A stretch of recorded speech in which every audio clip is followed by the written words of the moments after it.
नमस्कार दोस्तों, आज हम बात करेंगे भारत के संविधान निर्माता डॉक्टर भीमराव अंबेडकर के अनमोल विचारों के बारे में।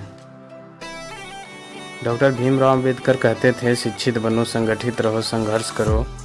तो आइए जानते हैं डॉक्टर भीमराव अंबेडकर के अनमोल विचारों के बारे में। आदि से अंत तक हम सिर्फ एक भारतीय हैं। हमें जो स्वतंत्रता मिली है उसके लिए हम क्या कर रहे हैं, या स्वतंत्रता हमें अपनी सामाजिक व्यवस्था को सुधारने के लिए मिली है, जो असमानता, भेदभाव और अन्य चीज़ों से भरी हुई है, जो हमारे मौलिक अधिकारों के साथ संघर्ष करती है। स्वतंत्रता का अर्थ साहस है, और साहस एक पार्टी में व्यक्तियों के संयोजन से पैदा होता है। शिक्षा महिलाओं के लिए भी उतना ही जरूरी है जितना पुरुषों के लिए। ज्ञान हर व्यक्ति के जीवन का आधार है।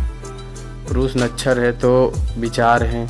एक विचार को प्रसार की आवश्यकता होती है जितना एक पौधे को पानी की आवश्यकता होती है, नहीं तो दोनों मुरझाएंगे और मारेंगे जाएंगे। राजनीतिक अत्याचार सामाजिक अत्याचार की तुलना में कुछ भी नहीं है। समाज को बदनाम करने वाले सुधारक सरकार को नकारने वाले राजनेता की तुलना में अधिक अच्छे व्यक्ति हैं। महान प्रयासों को छोड़कर इस दुनिया में कुछ भी बहुमूल्य नहीं है। एक सफल क्रांति के लिए आवश्यक नहीं है कि असंतोष हो। जो आवश्यक है वह है न्याय, आवश्यकता, राजनीतिक और सामाजिक अधिकारों के महत्व पर गहन विश्वास। यदि आप मन से स्वतंत्र हैं तभी आप स्वतंत्र हैं। कुछ लोग सोचते हैं कि धर्म समाज के लिए आवश्यक नहीं है। मैं यह दृष्टिकोण नहीं रखता। मैं धर्म की नींव को समाज के जीवन में प्रथाओं के लिए आवश्यक मानता हूँ। आप स्वाद को बदल सकते हैं पर जहर को अमृत में परिवर्तित नहीं किया जा सकता। मैं एक समुदाय की प्रगति को उस प्रगति की डिग्री से मापता हूँ जो महिलाओं ने हासिल की है। पानी की बूंद अगर सागर में मिलती है तो अपनी पहचान खो देती है। इसके विपरीत व्यक्ति समाज में रहता है तो अपनी पहचान नहीं खोता। इंसान का जीवन स्वतंत्र है। वह सिर्फ समाज के विकास के लिए पैदा नहीं हुआ बल्कि स्वयं के विकास के लिए भी पैदा हुआ है। संविधान केवल वकीलों का दस्तावेज नहीं बल्कि यह जीवन का एक माध्यम है।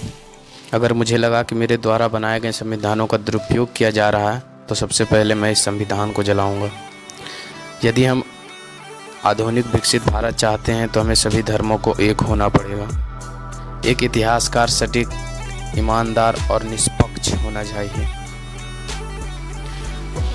मानव मन का संदर्भन मानव अस्तित्व का अंतिम उद्देश्य होना चाहिए। पति पत्नी के आपसी संबंध दो सच्चे मित्र की तरह होने चाहिए।